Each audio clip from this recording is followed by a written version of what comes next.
here's a suggestion. You have a question or comment, perhaps you can get a pencil, piece of paper, write it down so that you're well organized, and when you're getting on the show, you take as little time as possible so that we can accommodate as many of you as we can. We ask only, first of all, you respect yourselves and then respect others, because we will not accept anything we deem that's not within our broadcast standards. But we encourage you to always be forceful with your point. Thank you all again for joining us. This is your voice in the community, thought that get results. And with regard to your participation in the show, you can also participate by going to our Facebook page for the live video streaming, and our Facebook page on YouTube at Vaughan Radio for also video streaming. Tonight, Conrad Naya Liebert, good evening. Good evening, Webbo, and good evening to everyone tuned to this radio station this evening by the various means. Good evening to your hard-working staff here at Vaughan Radio, also Webbo. To my colleague, Mr. Stanley, a pleasant good evening. Webbo, I'm happy to be here once again, discussing the issues affecting the people. And, of course, we are now entering into a festive occasion. And so everyone should know it's Culturama time in a matter of days, weeks. And I'm looking forward for Nevis to have its good time. Just the other day we had the Mango Festival, but another festival is upcoming. Webbo, I want to say how happy I am to be here this evening. We've been experiencing some beautiful weather, a mixture of sunshine and rain, and for some, I suppose, a mixture of pleasure and pain. But Webbo, when we put it all together, it's good. It's good. It's a beautiful island to be on, and there's so much beauty that surrounds us. And I want to welcome everyone who is in tune to this program, to the Culturama this year, and let us have a good time. Webbo, thank you for having me, and I look forward to a healthy discussion this evening. Thank you. Edric W. Stanley, good evening. Good evening, Webbo. Good evening, my fellow panelists. Good evening to the people of St. Kitts, and more particularly the gracious people of Nevis, those who are listening to us on the World Wide Web and throughout the Caribbean Basin via Facebook and YouTube, as the case might be. The audiences, we do appreciate your following us, because we disseminate good information regarding not only locally, regionally, but also internationally, based on how we view things and see things. Well, I have to give Dr. Drew some kudos regarding his efforts with reference to the tinkering and the managing and the upgrading of the economy so as to boost the type of growth the citizens and residents of our great federation or great nation, tiny but kicked with a heavy punch. At the same time, he has in fact tapped into the CBI program, Citizen by Investment, and we have received, or at least I have received, my second tranche from that fund, and I'm hoping that it would be at the stage where it will always be buoyant enough to give us a little piece in terms of monetary, as the case might be, because these people come, they get our property. It's not the passport really, but that is the label they put on it. It's the ownership of a piece of the rock, and we are hoping that the payment can be opted to the extent where we get a little more. So based on how the CBI program is going through the Social Security, I am hoping that it would not be first, second, but there will be a third, a fourth, and a fifth, as the case might be, and going onward and upward. At the same time, while I'm talking about that with Social Security, I have over the past years urged as many people as I could to pay Social Security. Sadly, I've met some who now feel that they should have paid into the fund, but they didn't, and now they can't get not even a dime, can't even get a pension. Sadly, it is, well, short-sightedness on the part of those who didn't see the benefits coming at a later date, at a certain stage of life when you can no longer produce, and as a result the time would have come for you to collect a certain amount regarding Social Security. So I'm urging every able body out there who is currently working, and even if you're not working and you are of a certain age, ask a potential employer to ensure that you get to the Social Security Department, sign up, so that when you arrive at retirement age, you would not feel left out. And based on how Dr. Joe, again, like I said, is attempting to conduct the program, I feel that at a certain point in time, our Social Security amount will be doubled, because all I got to do is to tinker the CBI program with those people who are coming to occupy our space, buy our property in the caption of a passport. We will be able to get the kind of retirement income that is almost commensurate, hopefully, of that of the United States. Anyhow, let me go a little further now on a different topic. Dr. Jeffrey Hanley, I think, has been energized with an initiative that has been sparked by the Honorable Premier Mark Brantley, where Mandarin would be taught in our schools. So the language arts program would be expanded to include another language from the Middle East, Africa, Asia, as the case might be. And therefore, Dr. Jeffrey Hanley has taken up the mantle to run with the ball in St. Kitts, and the Honorable Mark Brantley, who I think has been the initiator of the Mandarin program, Mandarin language in Nevis.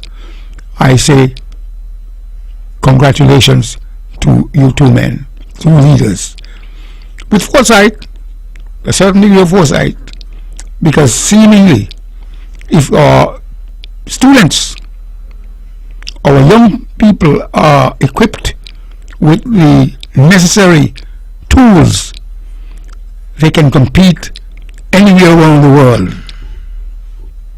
Webbo. Very well, Mr. Stanley. As it relates to the Social Security payment, or whatever we like to term it, I find it's a great gesture. It's by nature a socialist gesture, which I have admired the Prime Minister. I am not sure if it's because he studied it in Cuba. But for some reason, in early days of his prime ministership, I've realized a person with a degree of people concerned deeply. As I said, one of the things that struck me back then is when he said his first duty, one of his first duty, was to compensate those who have lost their job because of unwillingness to take the vaccine. And I find that was such a that cut through me, you know, in a serious way, because, as I said, we were dealing with an atmosphere, to me, of quite which was quite heavy. To me, it was that type of atmosphere where people had become ruthless. And surprisingly, I was getting that from able and knowledgeable people in the society, from companies around, from leaders of countries. Like, they have no regard for the people who have lost their job because they were reluctant to take the vaccine. And I find when Dr. Ju came out and made that statement, it touched me deeply. And I find going forward, he has exhibit tendencies where he's very, very closely and deeply involved with the concerns of the people, the struggle of the people, even for what he have done for the Rastafarians, put it that way, in terms of bringing them within the fold and the ambit of what is there, as it relates to what other organizations get, other religions get, to bring the Rastafarians within that fold, if they meet certain requirements. I think, even though not perfect in that particular area, I see a gesture of great humanity coming from the Prime Minister. The social security gesture is a good one. It's a good one. It's we have not seen that anywhere in the Caribbean, but I know in some places, those that are filled with huge oil deposits, sometimes the citizens are rewarded in a direct sense. Sometimes, you know, in such countries, education is free. They are impacted by the natural resource of the country when things are going good with that natural resource. And I find the passport fits that category. There's a lot of money that comes from the passport, and we can only hear about it, and sometimes we see things happening around us as development, and we feel good sometimes about it. But to be directly impacted, whereby you can get a couple $100, maybe every quarterly or every a few months, I find it's a good gesture, because in so doing, it goes a lot further, Mr. Stanley, to me, than double salary. And I'm not saying he won't be doing that. He might be doing that as well. But this goes a lot further than the double salary. Whereas some people waiting for this money to filter down to them. In this, scenario, I think the money is there once you are contributed to the Social Security Fund. Doesn't matter if you're a government employer, yes or not. And once you are contributor, you are entitled to that little payment. And of course, we don't have to worry about anything trickle down, which, it's never really trickle down in any big way. We always feel basically left out. I'm talking about the self-employed. When government is paying out these huge sums, say they're giving people double salary, and then, which is something I'm totally against. I hope Dr. Ju can be the Prime Minister that look at that in a very critical way. He have already spoke about managing crime with money, and I think you just cannot use money, the medium of money, in every scenario to really get where you want to go, political mileage or otherwise, because when this started, it was for political mileage, and it has continued up to this I suppose last year we had it, but it is something that we have to look at in a serious way, because this idea of this double salary filtering down to the people and so forth, I'm not sure how far that goes, but I think with the social security gesture, where you get a payout every quarterly or every few months, whatever, I think it touches the very everyday and the common man who is probably just working a laborer job for a construction company, and his or her social security is being paid. So I think it's a very good gesture. And once we are earning heartily from the passport sales, I would like to see that continue in an even way too. I don't want to hear that Nigerians find it difficult to get theirs, because sometimes these things happen in the federation. And I believe Dr. Joe is a person who would ensure that Nigerians, is a part of it, because we should be a part of it quite naturally. As it relates to speaking another language, teaching another language, if I'm getting it right, that's always a good thing. Always a good thing. I had the opportunity in life to learn French, and I didn't, and I always regretted that. It's such a tool today to be able to speak a different language, and it takes you a long way. If we're dealing in a world today, every European country speaks a different language. I think within the European Union they have some 29,000 interpreters, working for the union, and even here in our little society, the influx of people of all sorts come in here, and you find jobs like call center. It simply requires you would be better placed if you can speak a different language. I'm not sure how far-fetched this language can be, because you can go to Africa or somewhere in the Middle East or whatever, but whatever it is, I think the globe is one place today, and in some way or the other we might find ourselves have to apply these additional language that we can speak. We are dealing with people across the globe from our shores. You can stay here and obviously do a job in Dubai today, apply for a job in Dubai, apply for a job in various places, various parts of the world, and I suppose you would simply just be more equipped if you can speak more languages.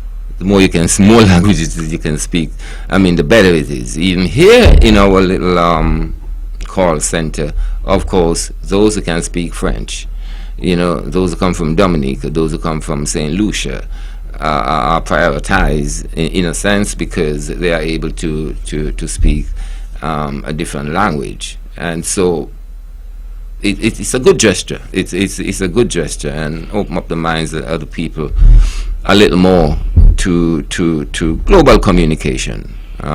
So it's a good gesture. Which language? I'm not sure. I'll be happy if it's an African language. Swahili is a well-known language it's almost like the national language of Africa, even though it's only spoken in certain areas. But I think if you put it all together, the Swahili people is a widely used. Swahili, I think, is the most commonly used language on the continent. But there are so many languages out there. Anyway, I think which language would be a choice for them. I do hope whatever language is it, we can, of course, use it to, the personal benefits and the benefit of our nation, of our country. But it's quite a good gesture. Well, based on what the equipment to learn another language is always apropos, always appropriate, because to have the knowledge, and not only in the call centers, but at the other hotels, there are foreign guests who come in, and Four Seasons Resort got personnel. One lady told me they can't fire simply, of course, simply because she speaks multiple languages, and as a result she was indispensable, and she worked for one of the major hotels here.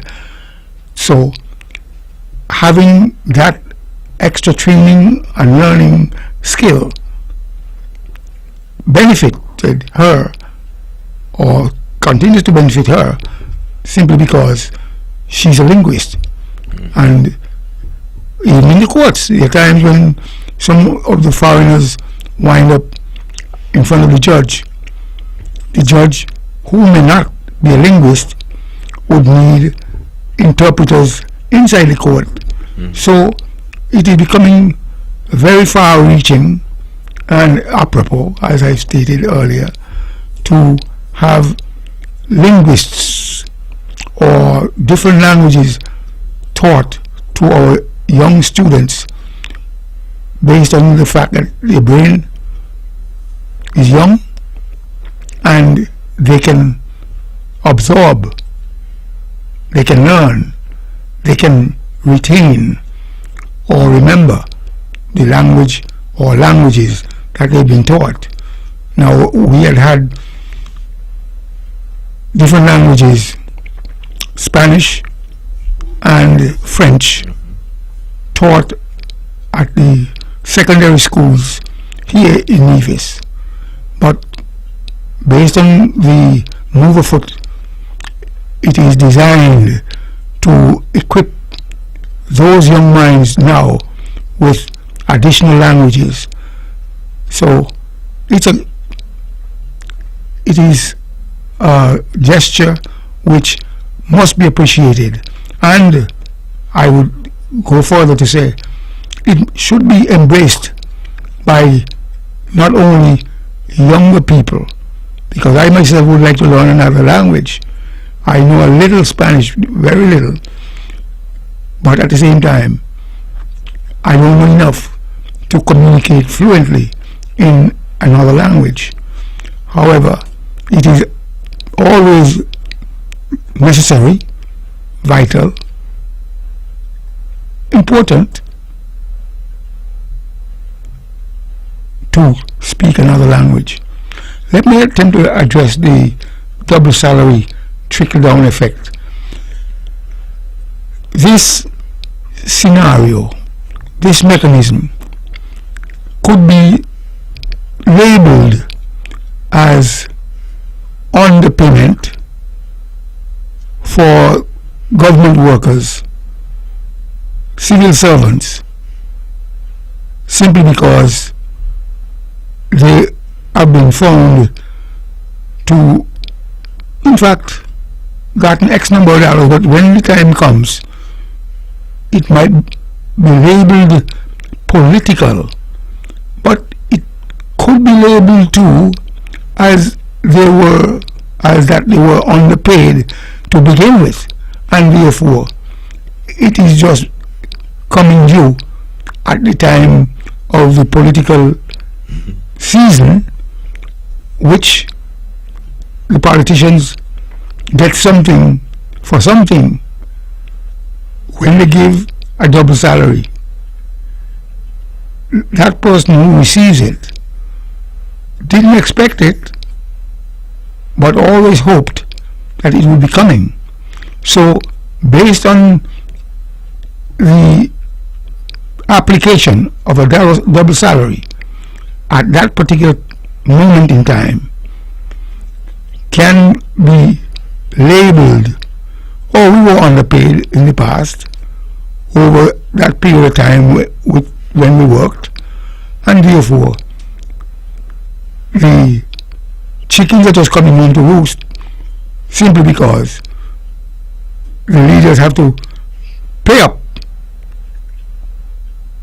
They know that that payout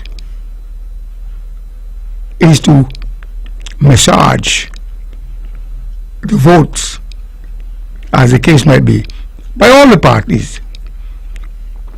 The double salary, based on the people who are at the helm in government, is seen and applied based on the expectation of the civil servant being moved to action to sweeten the appetite of the vote as a voter. Now, on the other hand, the thing with the second tranche, which I have received, as I stated earlier, I hope it becomes prominent,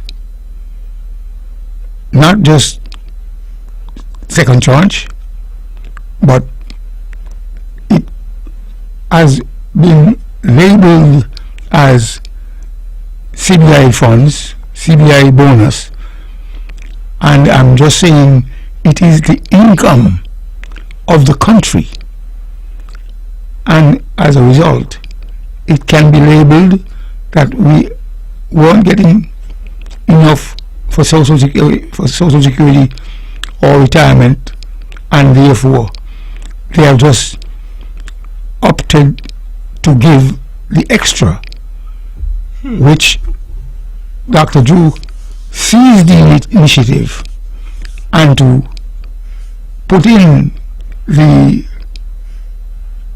application, and ultimately we will receive, or we have received, a second tranche. But again, I might sound like a broken record, it should have some degree of prominence at a certain point in time, maybe when the third tranche comes, and we look in the kitty and see what we are getting for this, the accommodation. It's the accommodation, not the real passport, you know. I mean, the passport gives you entry, but they could enter, they could enter and go back to immigration and get extension. But it becomes more prominent when they're told, here, you have a passport, and therefore that passport gives you prominence in our country. For me, we are selling part of our patrimony, meaning giving foreigners the opportunity to be part of our culture, part of our country, part of our inhabited area, inhabited space, and therefore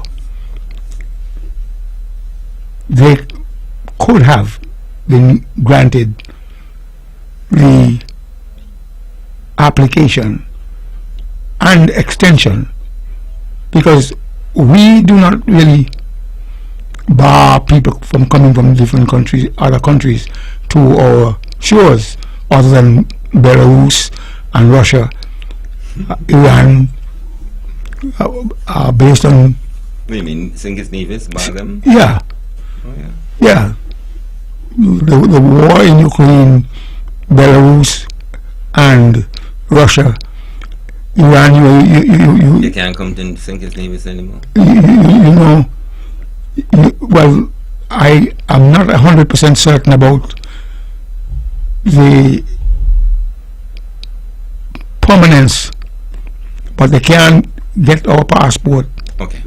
They can pay and hold any degree of prominence in our country based on our passport.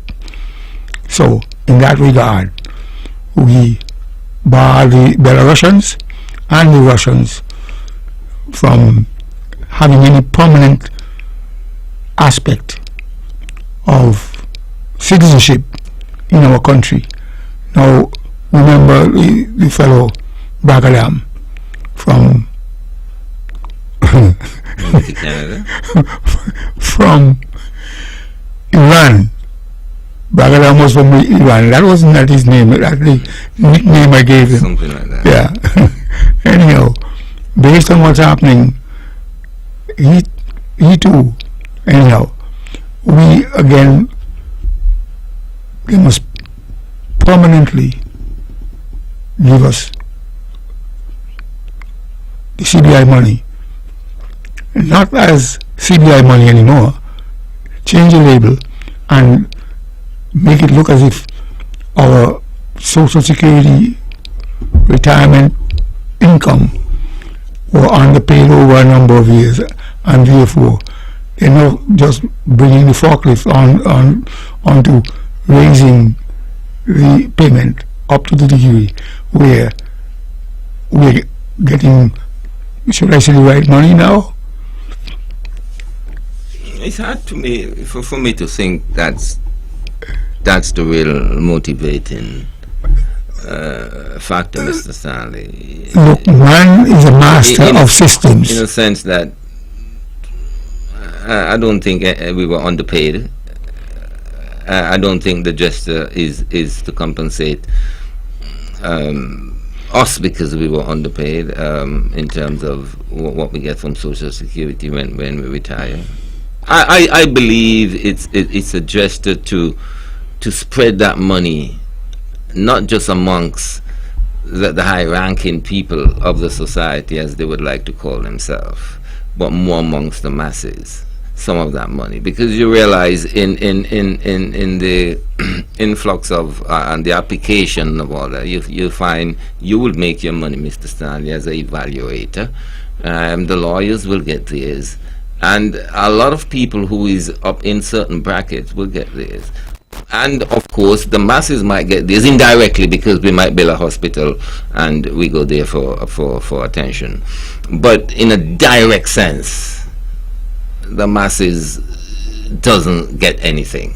Basically, we are waiting for it to trickle down, in a sense. So I find it's a gesture that open up that little gateway to the masses that they can have a direct benefit.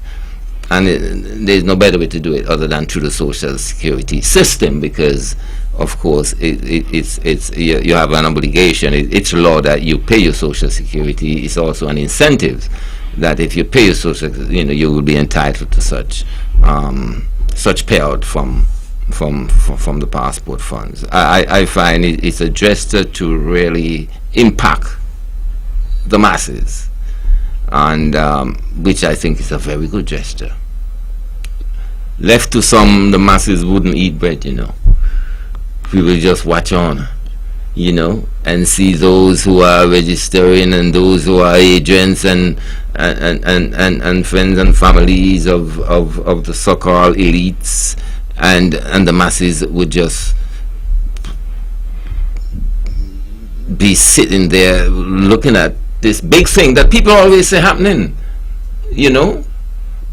but we don't really feel it.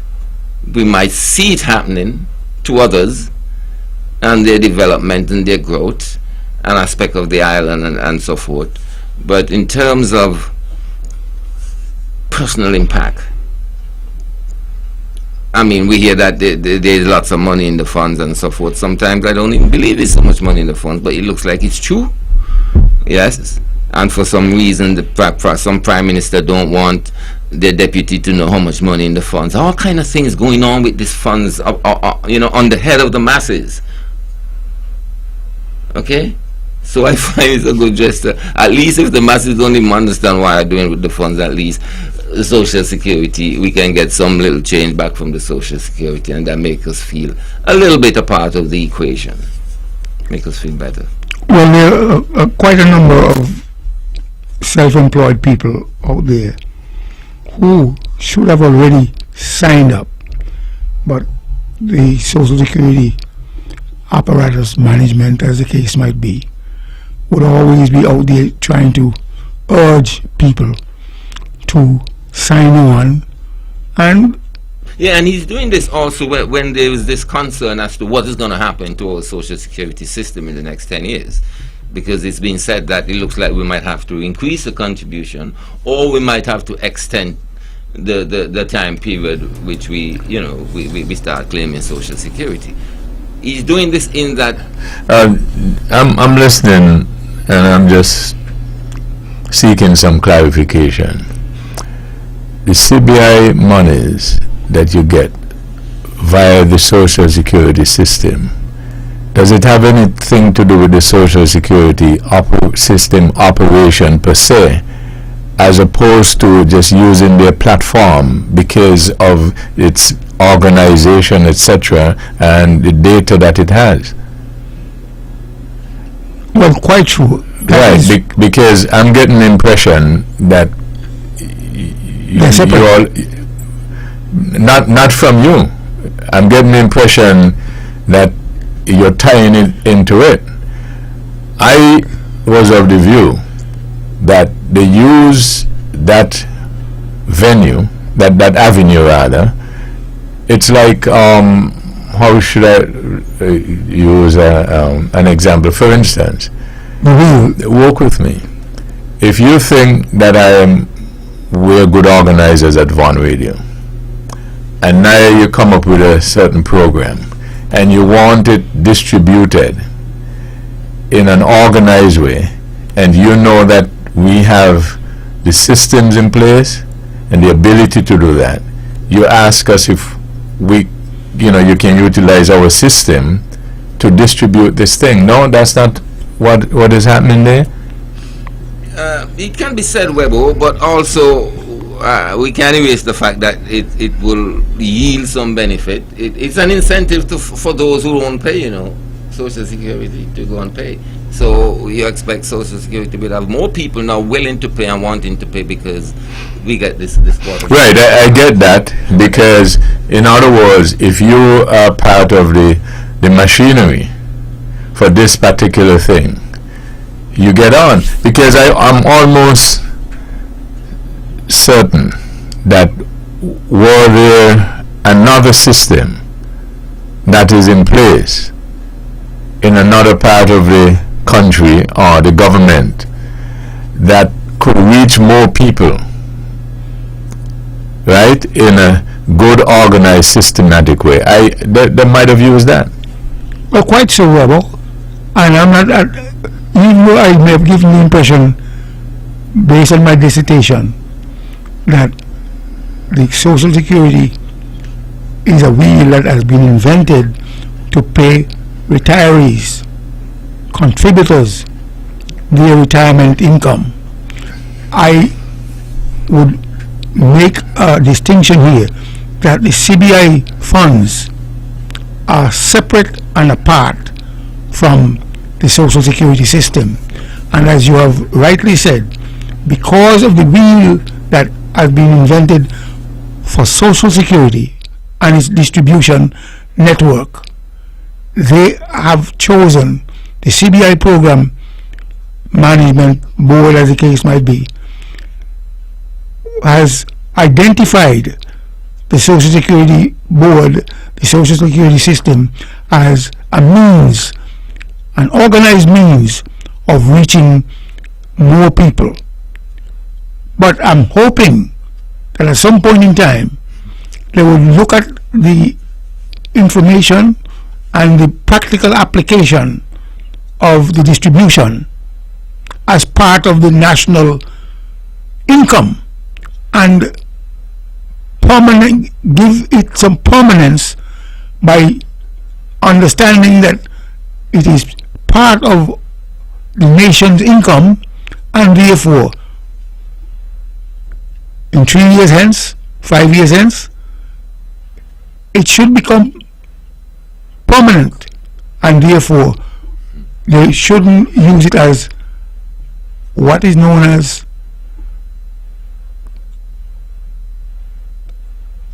CBI bonus. Again, man is a master of systems, and because of the separation between the two entities, at some point in time we are receiving it. It is coming through from Social Security,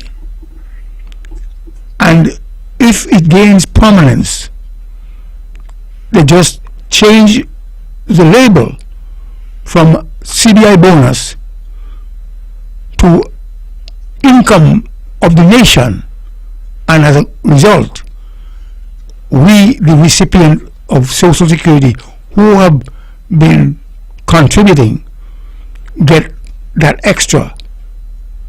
So it becomes permanent. So you want them to you want the Prime Minister to give his idea the title that you would have given it? Sure. Okay. if the Prime Minister is trying hard to, in fact, make inroads. He thought of ideas, just like he has reduced the payment of interest to the federal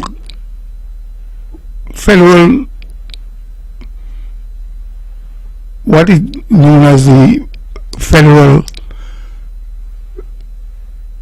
well, for the want of an additional word, credit union. He has reduced the interest rate for students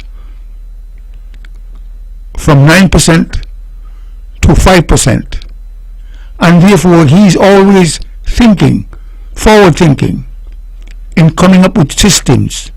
And I'm saying to him at this juncture, don't concretize the system as CBI bonus. At some point in time, bring it forward and make it permanent. What will be the difference? He put forward the idea. You said that it is a good idea and it is working, but you don't want him to use the label that he put to it. You want him to put yours. Well, what difference would it make? It would tell you that the time has come where the forklift has been put into the system, where we get the raise and they change the label and it becomes.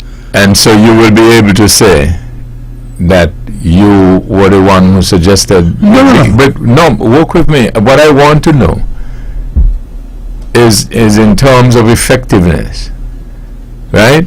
If he doesn't call it, if he changes the name of what it is now, and then use the name that you are suggesting, what practical or material difference will it be? It would tell you that it is the income from the nation through the CBI program, just like corporate income tax. So you would not change anything material? No. So you will leave it the same thing. So it's like saying Naya wants to be you, and he doesn't have any different ideas, and so, but he wants to be Edric Stanley. So he just comes and says, no, just call me Edric Stanley. Just something like that, you mean? No, Webbo. It's quite different. Yeah, but what I'm saying is, you are suggesting that he changes the name. What I want to know. I mentioned the timetable of 5 years. What I want to know, if there will be any material difference. No. No, okay. I got you. What else? The Commonwealth Games, which were supposed to be held in Australia, they have decided that because of the cost, which was never anticipated at this particular point in time, they are now backing out of hosting the games. And I am saying that the dismantling of the British Empire, the Commonwealth Games were an integral part of that British Empire system, and as a result, Australia, which is a member of the British Empire, has taken on, without understanding the current cost, decided they were going to host the Commonwealth Games, and as a result, they have decided that they're no longer capable, is no longer affordable, and they will no longer accept the responsibility, although they voluntarily came forward and offered themselves to host the Commonwealth Games. But I do not know who does the accounting. But with all the athletes and so on going to Australia, they should gain a certain amount of income from the spectators, and whatever they put together. It's just a matter of application and how you apply the math. You want to achieve a certain goal. You put in the equation the cost of tickets, and you have a certain number of spectators, and you just apply the cost of the tickets across the board. I mean, it is not rocket science, but I'm just attempting to give an idea as to how they could achieve the cost of hosting the games at the current price. So don't disappoint us. Sir Viv Richards recognized that we, as the West Indies team, got kicked out of the international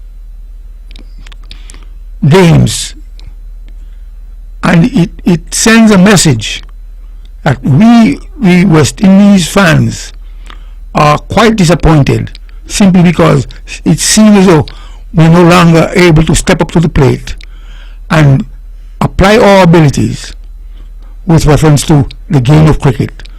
And as a result, I am just trying to couple these two sporting events to show where we are beginning to falter, and ultimately, if we continue to falter, we will fail. Webbo. Well, Mr. Stanley, the Commonwealth Games, I'm not aware of what you're saying, but there must be something, maybe more than what you're thinking, why Australia decide to call it quit, with the intentions of hosting the game. The games are usually hosted in England, right? All over. All over? Yeah. Okay. Well, there must be something. And I can't comment much about that because I'm not really, abreast to the whole news about that matter. Okay, but I'm not sure if it's that simple as you would like to put it. Look, for me, I have a brain that brings simplicity to certain technical arguments. And man is a master of systems, like I've said earlier on the program. And if you want a system to work a certain way, you design it. You create the wheel or the platform, and you just allow it to take off based on vigilance, based on mathematical calculations. And as a result, you would, over a period of time, you would probably get the results desired.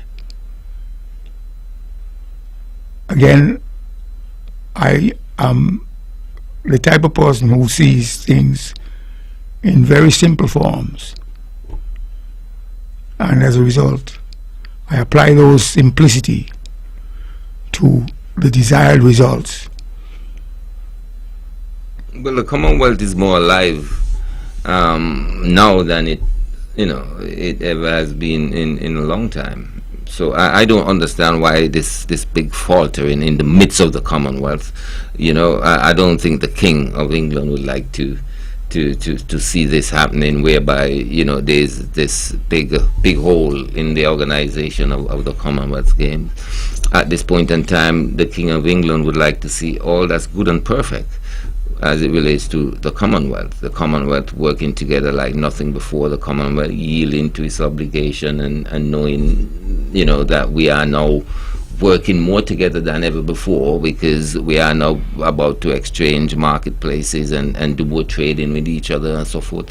So it's quite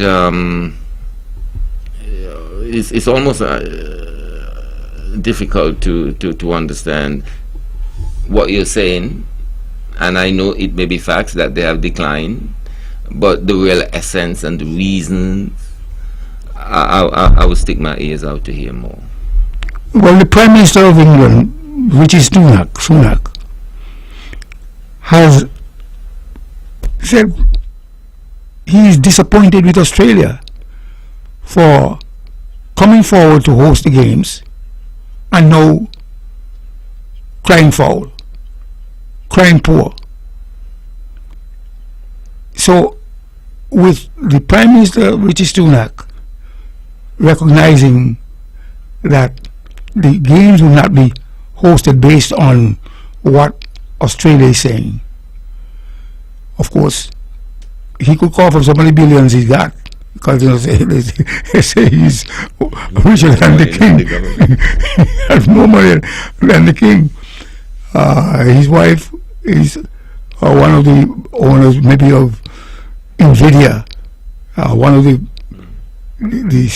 Wealthy people. The striving stocks on the stock market.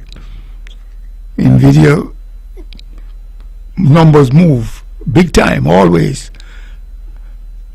Anyway, what I'm saying is that he is now disappointed with Australia for having given the assurance that they will host the games, and now attempting to, well, they've declared that because of the price, which would be inhibitive, they can't do it anymore. And I'm saying to them, what they need to do, it means that they have not done the marketing that is required. So you get the tools that are applicable. You go out and market it. You get the people, the spectators, and based on if you start early, you get the sell tickets, and you will be able to reach the threshold of what it costs. I mean, when I mention about simplicity, although it's not that simple, but if you understand what it takes to host an event, you will start early, do the advertising.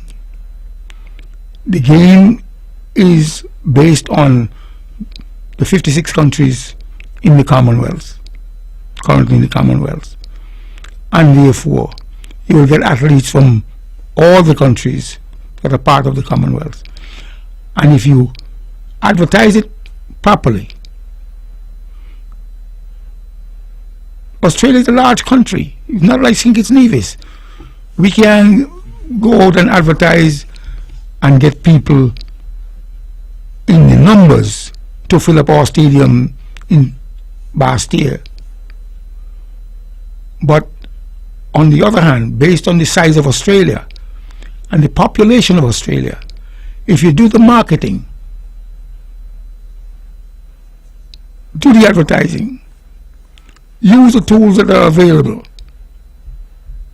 you can arrive at the numbers to host the games. It's very disappointing for our athletes, especially from the smaller islands, to be expecting to go to Australia for the Commonwealth Games and eventually can't go simply because first time, or this is the second time, it wasn't held during World War II. But for all those years, World War II started in 1939 and ended in 45. So 45 to now, what is that? 88 years? Good. Roughly. I mean, I'm not doing the maths. Yes. Okay. But it's been So what I'm saying to you is that if it has not been held simply because of World War II. We are in modern age, plenty money is in the world, plenty money. And therefore, get above your laurels. This is not one little tiny island in the Caribbean. You got a big population. People like sports. Get the stadium that could hold the number of people, and you just apply the cost of the tickets across the board, and you get your numbers, and host the games. Don't disappoint us. Well, maybe it's the money involved in its preparedness, yeah, and it's always a bit of politics, because even in Brazil, when Brazil hosted the World Cup the last time, I mean, it became a major political to and fro there, because it's so much money. Well, Brazil had to be spent to prepare the place. It can be a financial factor on that side of things. We understand it. In the place, we understand. To host such games, and maybe they wait up and see. Well, probably we might not come out. Australia is a sporting country in a big way. They got the best swimmers, big time, and so forth. There never seems to have a shortage of crowd when it comes to cricket down there. And the Ashes, the Ashes between England and Australia. So I'm very surprised to be hearing that they have turned down or pull out of what they have decided to do, volunteer to do, according to what you're saying, really. Well, for me... Well, look, man, we got a good stadium in St. Kitts. What's going on? Look, we can't... I'm saying that because, we can't pull the number of people because... I understand that too. All right, but I'm sure we'll be happy to host it. Well, yeah, but it would be a feather in our cap if we were able to host the Commonwealth Games here. But to get the draw of people from Britain, which has a large population, Canada, New Zealand, Australia, India, South Africa, as the case might be. Then you got those countries, massive countries, that have the population, and they are able to contribute. So when we look at St. Kitts Nevis, we like the idea, and we have a stadium. It's economically viable. But at the same time, we don't have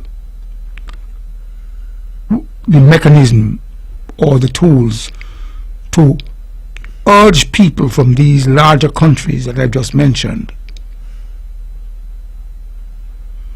to leave where they are, to come and participate and to be spectators in the Commonwealth Games. Therefore, the price of the tickets might become prohibitive in that regard. But again, when you look at the population of Australia, they have the people. They have the people. And they are a sporting country. So, based on how I see things, I view things, I analyze things, it is the practical application of theory. Right now, I am engaged in the theory, but to get the practical application applied, you have to do the legwork. The tools are there. So are you saying now, so the game is cancelled for this year? Well, I can't tell you based on what the news didn't conclude that, but they say Australia will not host it. And the Prime Minister of Britain, Prime Minister of England, has concluded that he is disappointed. So The news already reached the financial capital of Britain, and as a result, he is criticizing Australia for not fulfilling their commitment or their promise. So who is going to step up to the plate to host the games? Our athletes would be gravely disappointed, because I'm 100% certain that there's training that is going on. Yeah, it's quite a... for the preparedness of successful participants in the games. And there are so many games in the whole Commonwealth Games. You got track and field, all of it, triathlon, javelin, shot you put. said it, track and field, yeah. You name all the avenues of the sporting events, and in my view, it could be done. Australia, from the microphone radio, we are asking you to find not a red herring that you've just put forward. Find another viable reason for not hosting the games. As a result, let us have those athletes who have prepared themselves to be in Australia.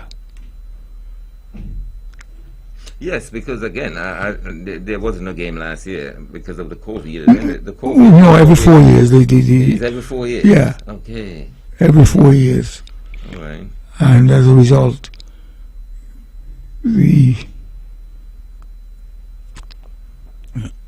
listen, it is, in my view, unconscionable. Well, it's heartbreaking for the athletes in particular. Especially from these small islands. It's that other stage.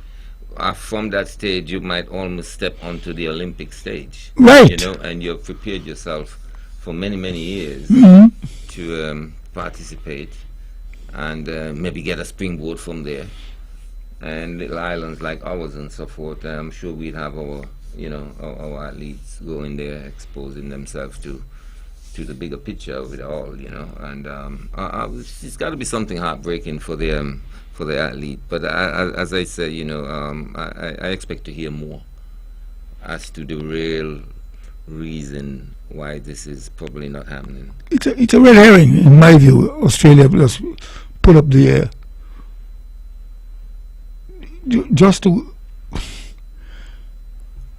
bow out of the responsibility of hosting the games. I mean, I do not know if they are still committed to the Commonwealth. I heard somewhere in the past that they're maybe attempting to become a republic. At the same time, if they're going to become a republic, doesn't mean that you would forget all your strings attached to Britain, the mother country. So it is quite practical for them to step up to the plate. I mean, we understand that, well, India, which was the jewel in the crown for Britain, the mother country, at that time, we understood, based on history, how India played a critical role in bolstering Great Britain and its conquering appetite to be feared and respected on all the oceans of the world. We're in a global community right now based on how things are. But don't give up your responsibility. Don't abdicate your responsibility. Continue to mold your responsibility. In that regard, Australia should step up to the plate, reverse the decision. Well, sooner or later we may have nothing to do with the Commonwealth Games, because we are heading towards the Benin Republic also. Right? Well, but there is something that binds us with one common thread. Most of these countries are English speaking. Most of these countries are English speaking. Yes. And in that regard, that common thread coming from Mother England keeps us together, even though we would have changed our political status, label, as the case might be. The common thread of English speaking binds us together, and therefore we could still be a force to be reckoned with in the Commonwealth Games. We may not call it the Commonwealth Games anymore, or we might call it an amalgamation of the English-speaking countries, former colonies of the mother country of Great Britain. And therefore, let's fulfill our responsibility. Which is what? Hosting the Commonwealth Games. Okay. Have the Commonwealth Games ever come to the Caribbean? It was held in... Forgive me for asking really silly questions. It was held in one of the Bahamas? South American countries. Okay. Maybe in Belize. Okay. Mm-hmm. I think 4 years ago. I'm not 100% certain. Don't hold me to that. But Belize is Caribbean in nature. Yes. And if it were held in Belize, it tells you that India, New Zealand, Australia, Britain, Canada were out of the loop at the time. How Belize got it, I don't know, but I think it was held in Belize last 4 years. 4 years ago. I mean, let me ask you, because I didn't think I ever had the opportunity. What do you think about going to Republicanism for the Federation of Thinkers and Leaders? What do you think about that? In my view, it's just another political label. Just another political label. So they shouldn't bother with it? No, I'm not saying that. The leaders would make a determination. I'm not at that juncture or at that level to impose my preference on the nation. No, it's just your opinion. Well, You not impose preference. But at the same time, I have not studied the issue of becoming a republic. What are the benefits? What are the benefits? What are the positives and negatives based on the current status where we are and becoming a republic? At the same time, I have, like I said, not studied it to the extent where I am able to give you the answer that you might be looking for. But there might be some added benefits? Well, for sure, we would be marching to the element of time, current time, and political readiness with regard to a republic might be apropos, might be appropriate. But if we can't identify the current benefits at this juncture, we have to be able to understand what are the political ramifications down the line. I mean, we have the OECS countries that are under one umbrella with central bank being here and common currency.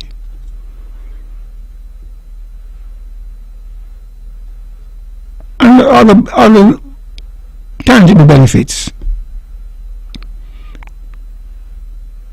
At the same time, I can't think outside the box right now regarding a republic. Let me get a break and come back. This is Thought That Get Results. Edric W. Stanley, Conrad Nye Library. Your phone calls on 1-869-469-1616 or 1700. We'll be back after these.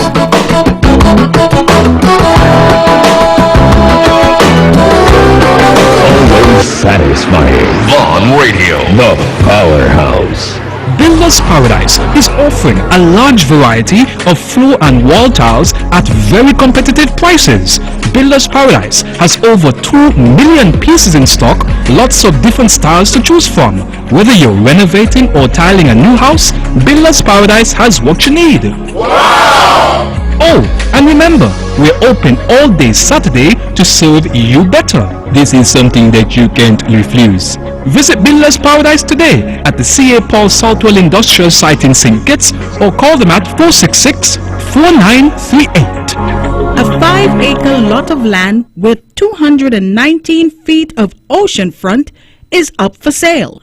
It is located just east of the Medical University at Pasturgate, Brickhill. Call Mr. Edric Stanley for serious inquiries or for more information at 665-5634 or 469-3868. You're listening to Vaughn Radio from the Federation of St. Kitts Nevis.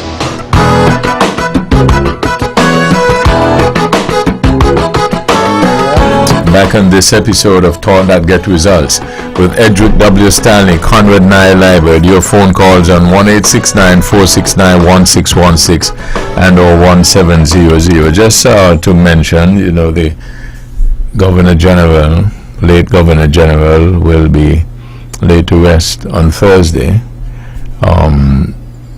Any thoughts on that? He had made a enormous contribution, going back not only as a lawyer but also helping to frame the Constitution of St. Kitts and Nevis. Also, being the Governor General, was in a position also to see it work, and so on. And Mick Stoke, who has been one of the greater musicians and also artist, songwriter, performer in St. Kitts and Nevis, and his work spread across the globe. And it tells you that these are examples of persons who made their contribution in shaping St. Kitts and Nevis the way it is, however you would want to evaluate it, and the work they've done. And with that in mind, looking at the 40th year of independence for St. Kitts and Nevis as a nation, just about a month or two away. So I find that, when you reflect on that, and I'd just like to add lastly, you mentioned the Prime Minister drew and some of the policies that he had put in place. And it's coming up on about 1 year since he's been in operation. And I think it will be interesting to look at his stewardship in that 1 year period in terms of the impact of his promises and his policies, and to see how he has done. And I've been around for a while, and I think it will be interesting to put on a factual basis his achievements in just under 1 year, and to see where that 1 year will fit in terms of history.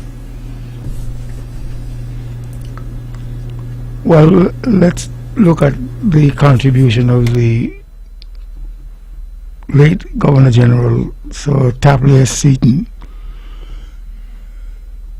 He has done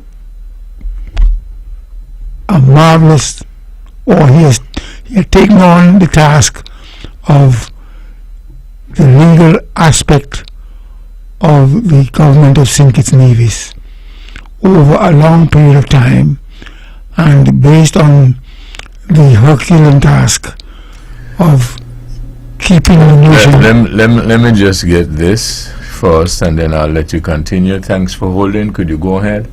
Yes, good evening, Mr. Herbert. Good evening, Mr. Herbert. Yes, you're on the air. Could you go ahead? Okay, yes, I'm good evening to the panel. Can you allow me to change your conversation just for 1 minute or two? Go ahead. Okay, I just want to share something, one of the few troubles that I had last week with you and the panel and to the whole world, well, to everybody listening. Last week, Thursday, Mr. Herbert, I went to Main Street Grocery to pick up an item. When I finished up the item, I went up in the line. About 2 or 3 persons was in front of me. I went in the line, I waited until my turn. Because before my turn, rather, the cashier was on her phone.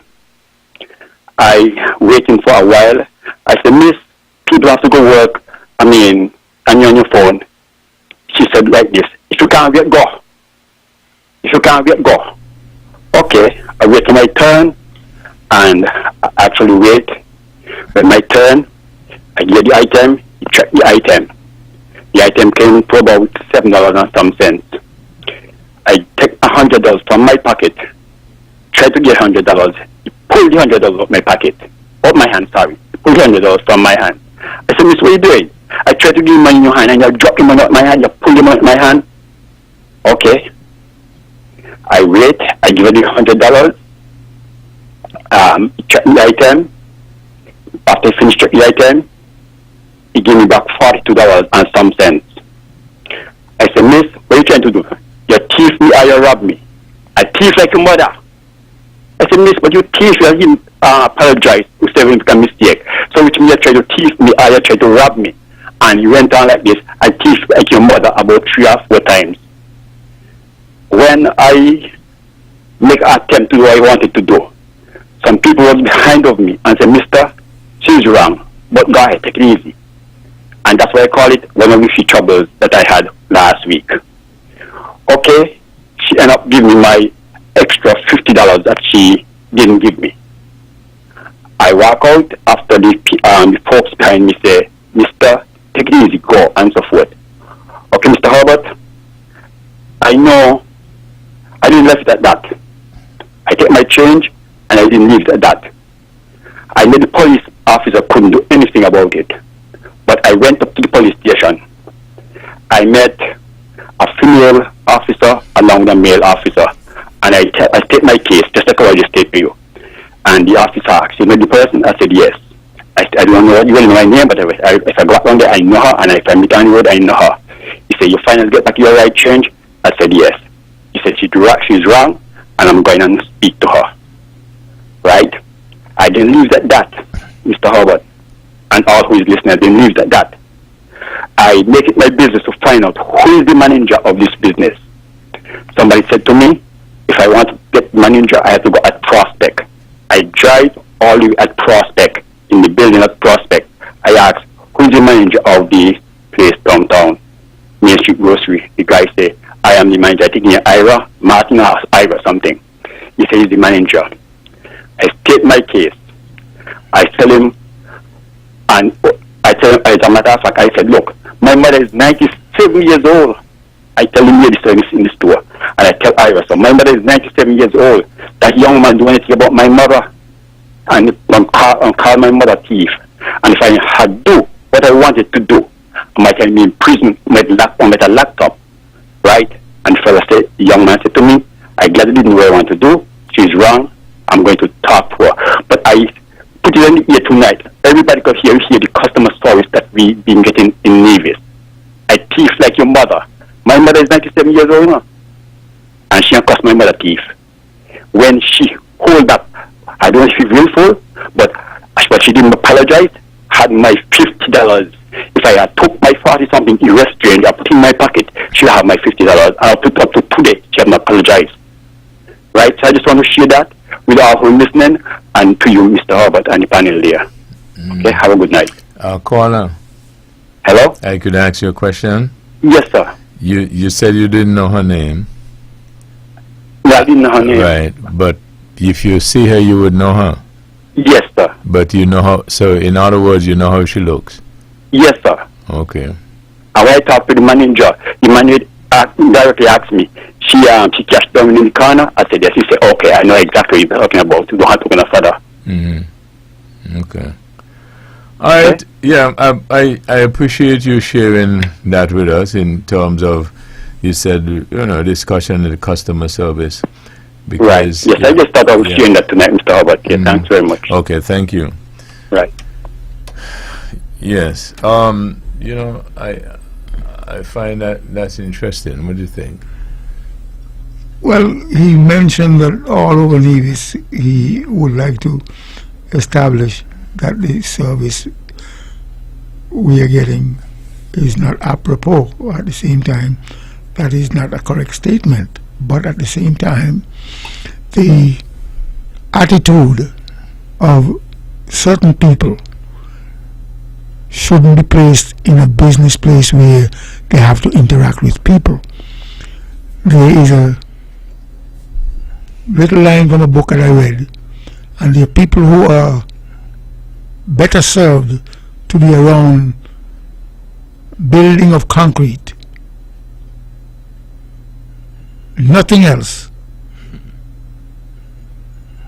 instead of being around people. I would be interested in knowing how that story ended, because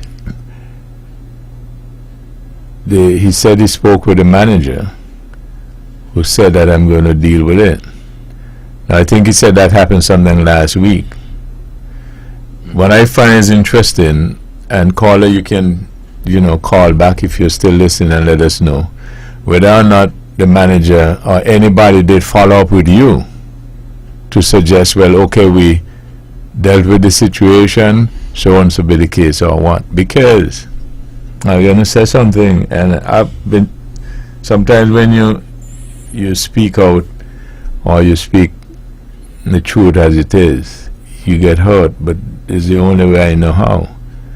I had occasion to say to someone in a particular institution the other day, and when they said to me, but you should have complained to so and so, I said, sometimes I get weary, because when you see this sort of things go on and you go to the top, not always, but sometimes that's where the problem is. So, caller, it'll be interesting to know whether or not anybody did contact you afterwards to see whether or not it went any further than, okay, I know who she is, It takes all kinds of people to make a world, and we can only speculate as to the relationship between the manager and this particular person, because the manager should have Well, I don't know if I want you to speculate. I prefer the real facts because you. Webbo, I'm not. Okay, go ahead. Let's hear what you're saying. The thing is that the manager understands his organization, supposedly. And if he understands his organization to the extent where corrective action, disciplinary action should have been recommended to the caller as a degree of satisfaction, but if he only stated where in the area where the lady, if it's a lady, works, and when he stated, he said, okay, I know, but he left it there. But we don't know. That is why I was saying to the gentleman, if he knows, if he can let us know if that's where, as far as he is aware, the whole thing ended. Quite so. But good managers follow certain principled. I will tell you position. something, you see that call, you'll get results, Yes, Mr. Herbert. Yes, Right again. yes, go ahead. I didn't get no follow-up from that, and even how the manager actually talked to me, it wasn't like he actually serious about anything. Okay? He just like he didn't serious about anything. He said, I'm going to talk to her. She knows who she is, and I'm going to talk to her, but he didn't actually. I didn't get any follow-up, and it didn't seem like it's serious. And Mr. Stan, for you, I would not say that every place super needs to get that service, but I mean, you get that service occasionally, and this is one of the worst I ever get in my lifetime, right? But I didn't get no follow-up. I went to the police station, like I said, even though the police couldn't do anything, but I went to the police station, I went to the manager all the way, so I go all out, all that prospect, but I have not get any follow-up. Okay. And you're still left dissatisfied, are you? Hello? You are still left dissatisfied. Yes, I'm still dissatisfied. Yes, I'm still. He's hurt. I'm still. Yeah, okay, caller. I thank you. One of the things that I glean from that particular thing and why he is still hurt is the part that he reported, a thief like your mother. And I keep telling people all the time, I have a certain philosophy. Don't go home. Right. I keep telling fellas love their mothers more than the girls. But that's another debate. Good evening. Thank you for holding. Good evening, Mr. Herbert. Yes. Good evening. How are you, sir? All right. What's happening? I am good, I am listening to your show this evening, and the last call was calling there, have me quite interesting in what he said, because Mr. Herbert, customer service in this is a bit of a challenge, and it's been going on for a while. Even as simple as, when I was at the plantation working, I always say you speak first and you speak last. You command the conversation. That's what you train. You command the conversation. Because when somebody walks into your establishment, you say good morning, good afternoon, good evening, good night. And then when they leave, you command the last part of that conversation, because it's important. Even you walk into a bank and you walk up to a teller, they sometimes feel like you should say good morning or good afternoon. They want to talk to you first. Good morning. How can I help you? You speak first. You command that relationship. You command that authority.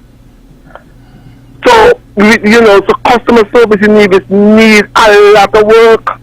Seriously. I mean, I spent some time in Bermuda, and Bermudans do not let you leave the establishment before they make sure that you are comfortable with them. That's why the customer service rate is so high. It's important. Some people wondering why my business doesn't do as well as maybe other business doesn't do as well, because sometimes of the customer service is important, very, very important. You turn off Can tell you why you didn't make so much money this week and why you didn't make so much money today. Because sometimes the amount of money some people come in and because of they would have been greeted, they walk away. I mean, I was in an establishment today and we tried to get a waitress attention. And instead she said to us, give me a few minutes, I'm coming back. She gave us an answer while she was running. We don't even get half of the answer. She was running away to attend. All she had to say, give me a few minutes, I'll be back with you. Instead of trying to answer us and running, and we trying to figure out what did she say. So I am just saying, customer service, honestly, Mr. Herbert, right throughout the island, need a lot of work. Otherwise, businesses gonna go down the hill and wondering why we're not making the money that we've been making, because we are not willing to go the extra mile to give your customers that kind of assurance that you really want their business. And bottom line, that is it. You know, Carl, I appreciate your contribution at this time. Maybe when we bring this topic to the fore again, I actually have you on the panel, because I know the voice, and I wanted to say that when this person is speaking in terms of experience, and this person and I get on from mainly because of his customer service. I mean, when I saw this gentleman performing on his job so many years ago, up to now I can't believe this guy is from this small island, because I mean, spectacular the service, I mean, that he gives you, what he's talking about, that he's doing taught to do results, right? And the funny thing about it is when people say they're not getting good service, right? They vex. You hear what the fellow said? Oh, thief like your mother. Yeah, but you know, you get that all the time. I mean, I walk into a bank, I walk into any establishment in Charleston, and I'm in Charleston frequently every day, 3, 4, 5 times a day. And I walk in, I say, good morning, good afternoon, and people look around like, like the friend, like, what he just said? I said, good morning. Oh, well, you have to say good morning. But I'm just trying to say that, Mr. Herbert, if we don't actually raise the bar, we're going to be wondering why we are losing out. And honestly, with the way the Caribbean been opening up, people are traveling more frequently, our people are going to get left behind. And we're going to be wondering why A coming from such and such a place and getting the better jobs. Because we are not trained and we are not willing to accept it.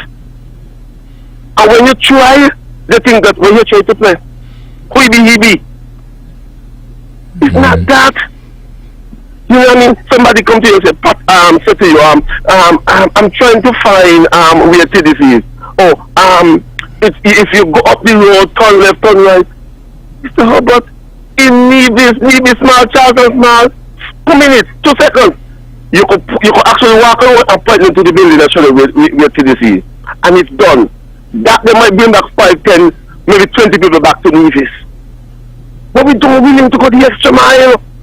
And we are wondering why maybe our tourist season is down, why we are not doing this, why we are not doing that, why we are not getting this, because we are not going the extra mile.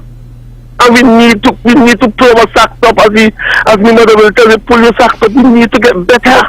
Carla, let me ask you this. You think it has anything to do with who we are as a person or people? I don't think so. I think it's a matter of training and willing to work hard, to put in the work. I mean, I remember one time when I used to work, and one member of staff said to me, we need a better. I need a little bit more money. I need a little bit more because my salary is small. And I said, well, sometimes in order for you to get a little bit more, sometimes you need to take a little bit more responsibility. Oh, me don't want to take it down because nobody cost me. Nobody cost me, send me this and send me that. How you going to get the little bigger people in order for them to give, you have to give? For me to give you have to give me something. Nobody will give you something without nothing. Okay. All right, You have to be caller. able to give. Yeah, all right. Thanks much. Well, like I said, I mean, when the person called in, it make me a bit passionate because, like I said, I do enjoy customer service, and I believe it is the way to go, and we need to get our people on board, and we need to let them understand that we can make more out of our business if we just go the extra mile and give the extra service. Yeah, okay. I hope my contribution makes sense. Oh, very good. Well, I want to let you know that I want to have you back on the panel for customer service. Last time I had you was when you had that party. You remember that? You always amazing to make me laugh. Like I said, you're one of my favorite person, not in Egypt, but on planet Earth. So. Yeah. All right. Thanks much. Have a good evening. Yes, man. You have a wonderful evening. You and the family, man. Thanks very much for listening to me. Yes. Okay, Edric. You know anything? You know anything about great customer service? Well, let me say this. It's based on the individual. And Okay. Well, for good Attitude. customer service, I have another customer. So let's try and Yeah. take. Okay. Good evening. Thank you for holding. Oh, good evening, Mr. Herbert, and your co-host. good evening. Yes. Now, you see, what the gentleman said, sometimes this thing starts from the top, you know. I will relate an incident I had in a bank, one of our biggest banks. You know, during lunchtime, workers in Bastia tend to go to the bank, especially government workers, other people workers too. Now, before lunchtime, you would have something as much as 10 persons by the counter. And lunchtime, it end up with 2. I don't know if you ever witnessed it. The majority gone for lunch. The same time the bank is filling up. Mm-hmm. So one day I went in, and I was in the line, and the person in charge of the bank, I'm going to call any name, chairman, manager, was, strolling as he usually does inside the bank. So I, take Mr. Ourself and said to him, it would be nice if you put more people to work. Did I even let them work shift? Because sometimes you spend between half an hour to an hour in the line. I said sometimes they miss their lunch. You know what he said to me? Okay, I will go. And this was who? I am telling you, I'm not asking you. Say nobody just stay so long in the line, Well, who can wait to go somewhere else? So I told him, I said, you're saying that because the bank is not yours. So when you got that kind of customer service from the top, what you expect in the bottom? Sometimes the people look at what they see above them, I mean, I was so shocked and I was so annoyed because he knows it. When lunchtime the bank pack up, 2 persons working, and you're gonna say who can wait could go? But caller, if you were listening at the earlier, you would notice I had made a point, and I said sometimes, I get weary and I don't bother because sometimes when you go to the top, that's where the problem is. That's what I'm telling you, because sometimes we blame in the bottom. I mean, this person in charge of this massive bank. And to me, he should have been more considerate because, sometimes you say, well, let me go to, you can't leave a job during the working time. Mm-hmm. So you go during the lunch. And more than half an hour you're in the line. Okay, we could go. Mm-hmm. I just said, mister, because if the bank was yours, you'd never say that. Well, you think... So sometimes people know where they work to, You see, like the one the man was complaining. Now, if some of these workers knew that their boss or supervisor would take action, they would behave. Exactly. As simple as that. Mm-hmm. Well, I can tell you... Yeah, another job was at stake, or their pay was at stake. I remember the first time I experienced real good customer service was in Miami. I went into a store in Miami. I think it was government, what do call it? Anyway. And, I was looking in this, the lady welcoming, come on in, and I must stroll to that store for about half an hour. And when I was doing, thank you for coming, I said, my God. The lady was thanking me for coming, and I did not purchase anything. I said, they don't tell me, where you so long for? So our people, boy, I don't know. God help us. Okay, all right. Yeah, thank you. Anybody knows? I'll appreciate if more people can call in as well and say what their experience have been, whether good, bad, indifferent, or what.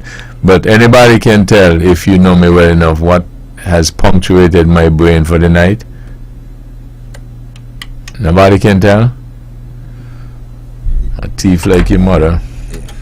Good evening, thank you for holding. Good evening, Brother Webber. Yes. And good evening to the panelists here, the people like Stanley, Sawal, and the others with you. Good evening. I just told you. Now, Webber, let me tell you something. Your charity begins at home. And as long as you got the discipline from home, you cannot go in somebody else's place and be no disciplined person. You all got the attitude, especially if you come up more on the road. Let me tell you about my mother had 14 hours. And I could tell you plain, look at what job my brothers and my sisters them get into. As simple as they be. But because we brought up that way. We know to speak to people. We know to discipline ourselves. I work in different hotels, 2 hotels. I work in restaurant, Baba. I'm not trained for that. I'm not training for this. I'm a construction man, I'm a mountain man. Right? We got animal and all these things. And I tell you plain, whether when you say guests come to me, whether maybe most disciplined man, not going to be whether white, black or whatever, me not discriminate nobody. I talk to them, they talk to me, whatever. Sometimes I talk them out and all. Because sometimes in the hotel, so you got to be friendly and good and, girl whatever. And this the thing about it, You know, sometimes you got to go and train in nothing. As long as you train from home, where your parents them teach you.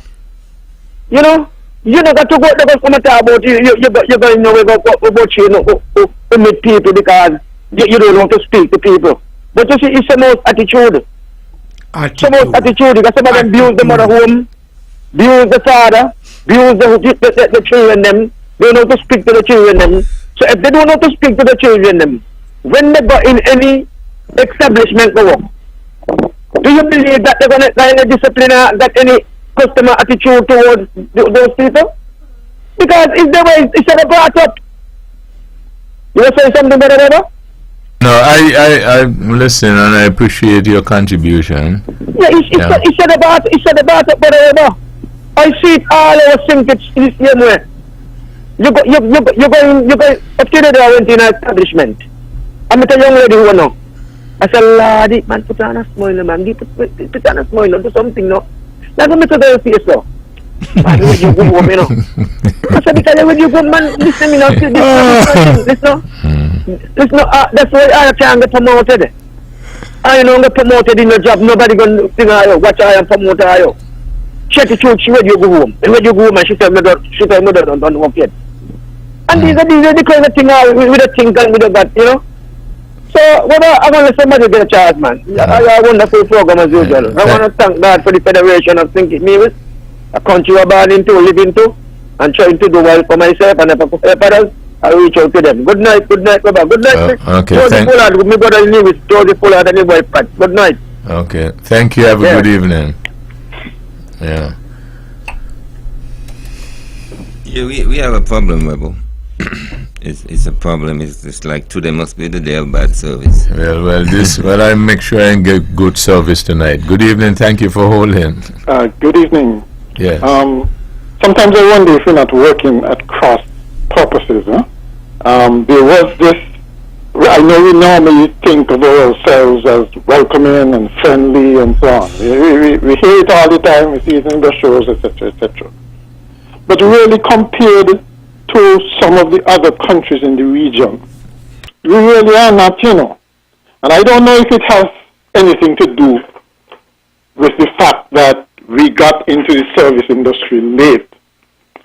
But I find that we're more likely to adopt an attitude of in your face as opposed to welcoming. Maybe because we still associate service, customer service, good customer service with servitude. And so I don't know if training is going to actually be the answer to that, which is innate, because we have been having lots of training. Companies do lots of training, but how do you train somebody who has innate qualities of hostility? Caller, you think you have anything to do with basic good manners? Of course it does. So if we had good manners as a people, which I would say en masse we used to have, then as you said, you don't have to have these lot of courses in training per se, because what we're talking about is simple courtesy and good manners, right? And kindness. Yes, yes. And kindness right. as well. Mm-hmm. You have to be naturally like that, I think, for the whole expression of customer service to stand out. You can't be really good at your job, let's say meeting the public, serving the public, and then as soon as you walk out, you're as close as anything to your fellow petitions and divisions on the street. You're hostile in your driving. Everything is an argument. It just doesn't work that way. So caller, how you got any ideas how we can tweak that and make it a little better? Well, the thing is, I suppose it can be treated, but I think it's going to be a long-term process as opposed to quick fixes, like simply just training. I think it's going to come over a long period of time, unfortunately. And What might happen, what might spoil up the process, is if we have repercussions for this kind of service that we provide. Okay, when others provide better service in the market, when our competitors in the marketplace provide better services and better service, the customers will go there, and then we're left wondering, well, why aren't we doing better? And so I guess it's a matter of time. It's a matter of who can hear will feel, because it will eventually have repercussions. Okay. Yeah. All right. Thanks much.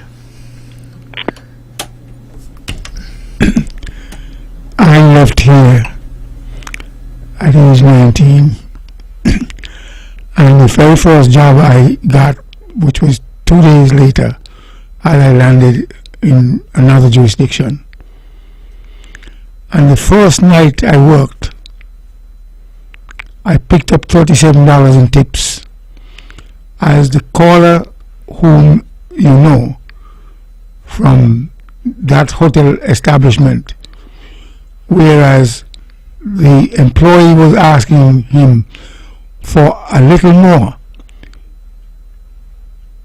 The service you give, from it you get a little more, and even though your employer doesn't want to give you a little more, the price, the income is coming from the floor for the service you give.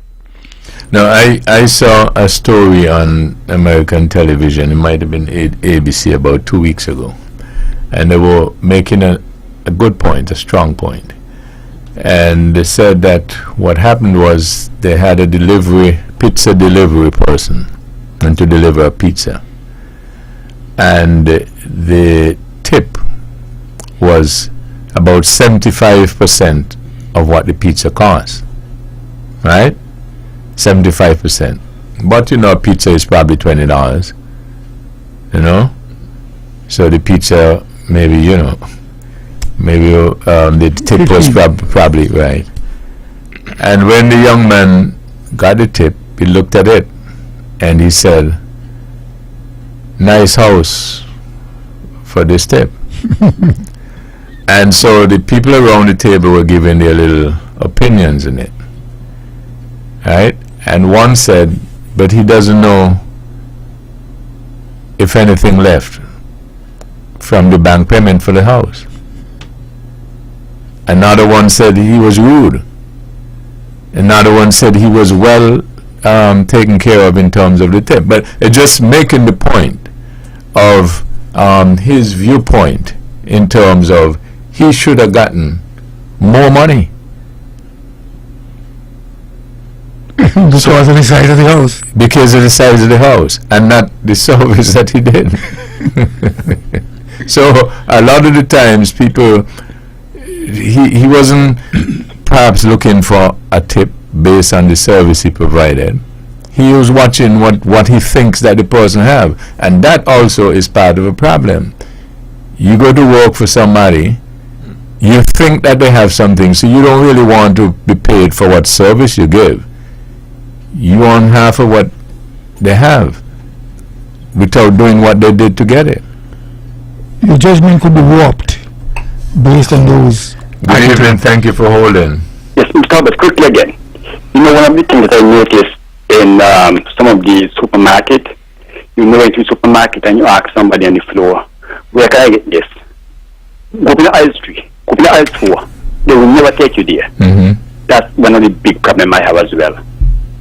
I don't know if any one of you ever realize that. But they never take you there. As somebody said earlier, I could remember some time ago I was in St. Martin, a couple years ago. And I walked into a store. And while coming back, I look around, and while coming back out, there's a lady at the door, hold my hand. And I want to know why he hold me hand, because I didn't pick up anything, I didn't do anything wrong. And he hold me hand and he walked me back up, like thing was Sylvia's or something like that before. And he hold me hand. He said, do something like, you do something like.